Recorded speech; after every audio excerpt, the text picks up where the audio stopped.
Saudara dan saudari yang terkasih, apa yang terlintas di pikiran kita ketika pertama kali mendengar kata kecil? Kata kecil sering diartikan sebagai sesuatu yang tidak berarti apa-apa atau tidak penting. Kecil sering disamakan dengan lemah, sering juga menjadi simbol ketidakberdayaan dan menjadi tanda ketiadaan harapan. Maka kata kecil juga disematkan pada orang-orang yang tidak berdaya dan dianggap tidak penting.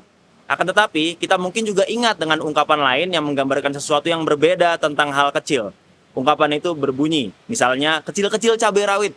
Ungkapan kecil-kecil cabai rawit ini mengandung arti bahwa sesuatu yang kecil tidak selalu dipandang remeh. Cabai yang kecil, yakni cabai rawit, justru itulah yang paling pedas. Hal yang kecil ternyata bisa melakukan hal yang besar. Sesuatu yang kecil ternyata bisa bermakna dan memberikan pengaruh yang lebih besar. Hal ini juga hendak disampaikan Yesus pada Injil esok hari. Penginjil Matius mengisahkan Yesus yang berbicara tentang hal kerajaan surga dengan dua makna kecil, yakni biji sesawi dan ragi. Surga digambarkan sebagai biji sesawi dan ragi. Dua kata itu tentu saja hanya simbol dan kiasan. Akan tetapi Yesus hendak menekankan soal kerajaan surga yang bukan semata-mata soal kuantitas, tetapi juga kualitas. Meskipun kecil, tetapi mampu memberi pengaruh positif yang besar. Seperti gereja.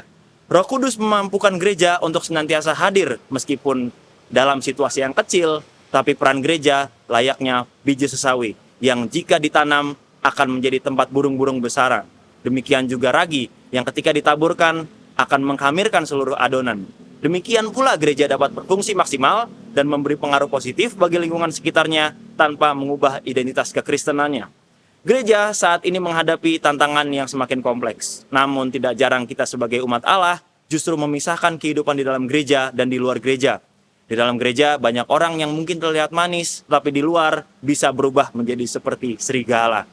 Di saat misa bisa sangat bersuka cita dan bersemangat, akan tetapi setelah selesai masih dipengaruhi oleh tindakan-tindakan yang berdasarkan emosi semata.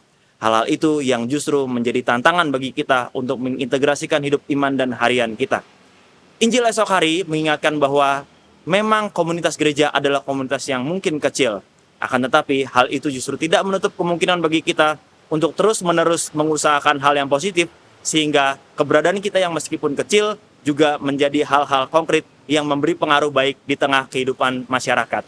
Oleh karena itu, saudara-saudari yang terkasih, mari kita berproses untuk memberi dampak yang besar di dalam Tuhan.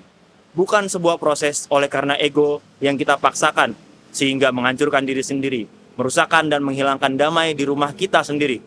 Tetapi, kita mau berkomitmen untuk melakukan hal-hal kecil yang memberi dampak positif yang besar.